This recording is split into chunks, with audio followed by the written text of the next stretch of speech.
Hello everyone students, आज मैं आपके लिए filling in the blanks with a set of 2 words topic लेकर आया हूं।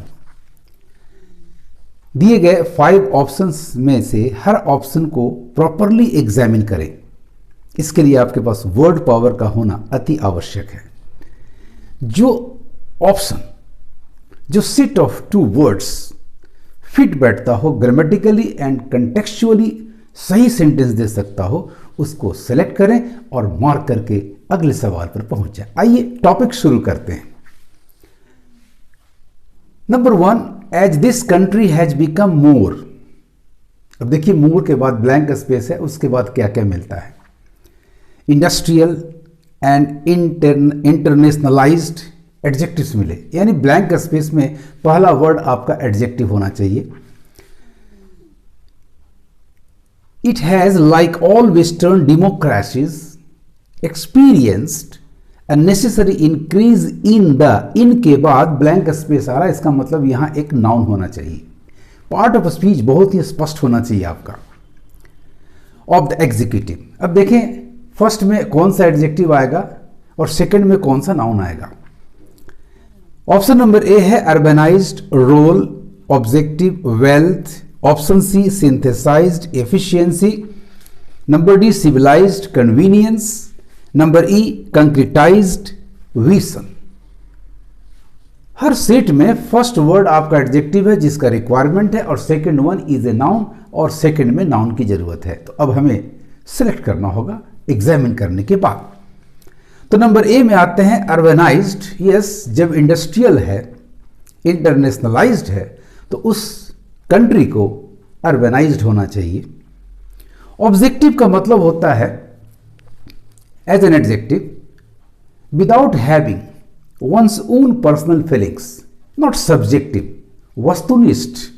यहां ऑब्जेक्टिव फीलिंग की कोई जरूरत नहीं है, so this is eliminated. First ही एलिमिनेट हुआ तो सेकंड ऑल्सो एलिमिनेटेड होगा। नंबर सी है सिंथेसाइज। सिंथेसाइज का मतलब होता है आर्टिफिशियली मेड, कृत्रिम रूप से जिसको हम संश्लेषित करके बनाते हैं। This is also not matching here, so eliminated. Civilized का मतलब होता है टेकिंग ए सोसाइटी और a country to a developed state of culture and tradition, यानी सभ्य, यहां भी ऐसा कोई सेंस नहीं आ रहा है। This is eliminated. कंक्रीटाइज का मतलब होता है made solid, made definite in form, जैसे किसी आइडिया को, किसी विचार को कंक्रीटाइज कर देना, उसे एक डेफिनिट फॉर्म देना, एक रियल फॉर्म देना, नॉट इमेजिनरी। ऐसा कोई सेंस यहाँ नहीं आ रहा। This is eliminated. तो अब आपके पास केवल एक ऑप्शन बचा, अर्बनाइज्ड होना ही पड़ेगा, तभी वो इंडस्ट्रियल होगा, तभी वो इंटरनेशनलाइज्ड होगा। It has like all western democracies experienced a necessary increase in the role of the executive. The right option students is number A. First blank space में अर्बनाइज्ड होगा एंड द सेकंड वन में role होगा। इस तरह से examine करके आप चलोगे तो ब्लैंक स्पेस को भरने के लिए फिलर सेलेक्ट करने में आपको कहीं परेशानी नहीं होगी। Now let us come to question number 2। When interpersonal problems, आपका सब्जेक्ट है प्रॉब्लम्स, ब्लैंक स्पेस के बाद वर्ब आना चाहिए, क्रिया एक्टिव होनी चाहिए, but are not dealt with the organization's productivity inevitably, blank space, फिर एक वर्ब आना चाहिए। तो आइए ऑप्शंस को एग्जामिन करते हैं। नंबर ए सरफेस, ठीक है, प्रॉब्लम जब सतह पर आते हैं, सामने आता है। The organization's productivity inevitably develop, यहां डेवलप्स होना चाहिए था, और डेवलप्स होता तो भी नहीं, क्योंकि जब प्रॉब्लम सरफेस आएंगे, सामने आएंगे, तो डेवलपमेंट नहीं संभव है। So this is eliminated. When interpersonal problems focus, तो फोकस ये अपने आप फोकस नहीं करेगा, बल्कि इनको फोकस किया जाएगा, अर्थात इस वर्ड के लिए पैसिव होना चाहिए था। और यदि ये फोकस किए भी जाते, सपोज पैसिव होता, तो प्रोडक्टिविटी इनएविटेबली इंक्रीजेज, ये संभव नहीं है। जब प्रॉब्लम्स रहेगा तो इंक्रीज नहीं बल्कि डिक्रीज का सेंस होगा. So this is eliminated. When interpersonal problems establish, problems are not established. ये खुद बखुद सामने आते हैं. They are created, not established. So this is also eliminated. When interpersonal problems develop, yes, विकसित होते हैं. The organization's productivity inevitably exhibits. No ये दर्शाएगा नहीं. So this is eliminated. अब आपके पास एक ही ऑप्शन बचा स्टूडेंट्स, नंबर ई, और बिल्कुल फिट बैठेगा. व्हेन इंटरपर्सनल प्रॉब्लम्स एग्जिस्ट, यदि वो है आपके जीवन में फैमिली मेंबर्स के बीच, तो निश्चित रूप से the organization's productivity inevitably diminishes, decline कर जाएगा. So this is the right option. तो फर्स्ट ब्लैंक स्पेस का फिलर होगा एग्जिस्ट और सेकेंड वन का फिलर होगा diminishes. When interpersonal problems exist but are not dealt with, the organization's productivity inevitably diminishes. Now is the turn of question number 3. Participative management. Mark करना है आपको participative, जिसमें हर employ participate करता हो. Participative management in which everyone, हर employee, everyone has into a decision. आइए first blank space में एक नाउन होना चाहिए. देखते हैं ऑप्शंस में कौन सा नाउन फिट बैठता है यहां. तो नंबर ए में आपका शेयर है. शेयर एक काउंटेबल नाउन है, तो अ शेयर होना चाहिए था, जो कि नहीं है, अतः ये नहीं आ रहा है. प्रोटेक्टिंग सेकंड में आते हैं. Into a decision that a leader then makes is a mechanism for protecting employees. Protecting कुछ हद तक ठीक जा रहा है, बट शेयर आपका एलिमिनेटेड जा रहा है. So this is not the right option. Second को देखें, participative management in which everyone has value. Value भी एक सिंगुलर काउंटेबल नाउन है, इसके पहले ए होना चाहिए था. फिर उसके बाद second one, thwarting, making unsuccessful, foiling. This is useless here, so this is eliminated. Participative management in which everyone has motivation. Yes, हर, चूंकि पार्टिसिपेट कर रहा है तो हर व्यक्ति, हर एम्प्लॉय मोटिवेटेड होगा. मोटिवेशन बिल्कुल सही नाउन है and it is uncountable, so यहां ए की जरूरत नहीं है. Motivation has motivation into a decision that a leader then makes is a mechanism for empowering. अब हर एम्प्लॉय को यदि आप मोटिवेट करेंगे कि आप भी डिसीजन में सहयोग करो, तो वास्तव में वो अपने आप को पावरफुल फील करेगा. मेकिंग पावरफुल, यानी बिल्कुल सही ऑप्शन पकड़ में आ गया students. Number C is the right option, motivation involving. Number D में देखिए, रिवार्ड, ये भी सिंगुलर काउंटेबल नाउन है, ए होना चाहिए. स्टिमुलेटिंग, प्रेरित करना, तो स्टिमुलेटिंग एम्प्लॉयज, यहां स्टिमुलेशन का सेंस है, तो फिर यहां रिपीटिशन संभव नहीं है. So this is eliminated. Number ई में इनपुट, ये भी सिंगुलर काउंटेबल नाउन है, अतः एन होना चाहिए था. नाउ एम्पावरिंग, ये भी संभव नहीं है यहां पर.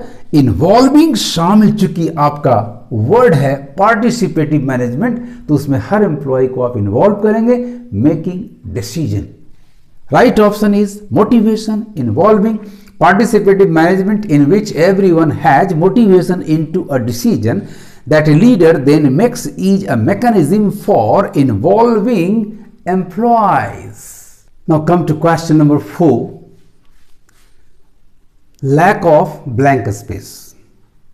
यहां एक नाउन चाहिए, चूंकि ये ऑब्जेक्ट बन रहा है. Is basic to good team work, but our ability to work with others depends on our. यहां भी एक नाउन चाहिए. अब किसी चीज की कमी अच्छा होगा टीम वर्क के लिए, तो देखिए क्या कमी होनी चाहिए ऐसे काम के लिए. तो रिजिडिटी, अड़ियलपना, स्टुबॉर्निटी, लैक ऑफ फ्लेक्सिबिलिटी होता तो ये अच्छा नहीं होता. यानी आपका फ्लेक्सिबिलिटी, ऐसे भी ऑप्शन नंबर डी में ये लास्ट में जा रहा है. तो रिजिडिटी, स्टुबॉर्निटी, किसी चीज पर अड़ा हुआ होना, इसकी कमी अच्छी चीज होगी टीम वर्क के लिए. डॉगमेटिज्म कट्टरता, वास्तव में एक काइंड ऑफ डॉगमा के पीछे दम रहना, ये भी एक तरह का अड़ियलपना है, लेकिन different from rigidity. Second word को देख लेते हैं, ability to work with others depends on our compatibility, अनुकूलता यानी उसके साथ एडजस्ट करने की क्षमता। यहां सेकेंड वर्ड है मोटिवेशन। मोटिवेशन तो हमें किसी से मिलेगा और हम आगे बढ़ेंगे, यानी आपका बी एलिमिनेटेड हो गया। प्रोफेशनलिज्म यूजलेस है, लैक ऑफ प्रोफेशनलिज्म तो होना ही नहीं चाहिए, क्योंकि प्रोफेशनलिज्म नहीं होगा तो फिर टीम वर्क नहीं होगा, so this is eliminated. Lack of positivism, यह भी संभव नहीं है क्योंकि सकारात्मकता होनी चाहिए, कमी नहीं होनी चाहिए, so this is eliminated. Lack of consideration, विचार करने की भी भावना होनी चाहिए, यह भी क्षमता होनी चाहिए, सो दिस इज एलिमिनेटेड। अब आपका एक ही ऑप्शन बचा स्टूडेंट्स, बड़ी आसानी से आप इसे सिलेक्ट करोगे, छांटोगे। तो लैक ऑफ रिजिडिटी, इसकी कमी, is basic to good team work but our ability to work with others depends on our compatibility, कि हम कितना कंपैटिबल है, किसका अपने आप को कितना अनुकूल करते हैं किसी से। This is the right option students, mark it as your correct answer. Lack of rigidity is basic to good teamwork, but our ability to work with others depends on our compatibility. How easy it is to find out the right set of words to fill in the blanks. Now come to question number 5. Complete the constant openness. ये subject है। Complete the constant openness is a notion, एक ऐसा false idea है, that can be, यहां एक passive verb चाहिए, to motion towards का sense है, that can be consigned offered to absurdity, ये कंसाइन करने की चीज है नहीं, that can be reduced to absurdity, yes इसे रिड्यूस कर सकते हैं, ले जा सकते हैं एब्सर्डिटी तक। एट्रीब्यूटेड, क्रेडिट देने की चीज है नहीं। Projected, can be projected to absurdity, projection का यहां सवाल नहीं है। कैन बी सब्जेक्टेड, एक टॉपिक या विषय, एक सब्जेक्ट बनने का भी यहां सेंस नहीं जा रहा है, यानी फर्स्ट वर्ड आपका ए, सी, डी और ई में एलिमिनेटेड है, तो फर्स्ट वर्ड आपका बी आ रहा है, इसका मतलब यही आपका राइट ऑप्शन होने जा रहा है स्टूडेंट्स। तो सेकेंड वर्ड को देखते हैं, एम आई रिक्वायर्ड, या क्या मेरी जरूरत है कि मैं ऐसा करूं। एम आई रिक्वेस्टेड, ये भी फिट बैठ रहा है। Am I destined, free for ordained, पहले से निर्धारित किया हुआ, नो, या तो मुझे जरूरत हो सकती है ऐसा करने का, या मुझे रिक्वेस्ट किया जा सकता है।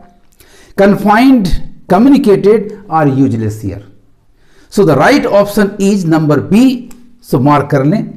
Number A, C, D and E are eliminated, so the right option students is number B. Complete the constant openness is a notion that can be reduced to absurdity. Am I required to stop everyone on the street and tell them my reaction to their appearance? इस तरह से students आप sentence को ध्यान से पढ़ें, options को examine करें, और जो भी वर्ड, वर्ब, नाउन, एडजेक्टिव जो भी आता हो उसमें फिट बैठता हो, ताकि आपको grammatically and contextually right sentence, correct sentence मिल जाता हो, उसे आप मार्क करके आगे बढ़ जाएं। Best of luck, thank you for watching.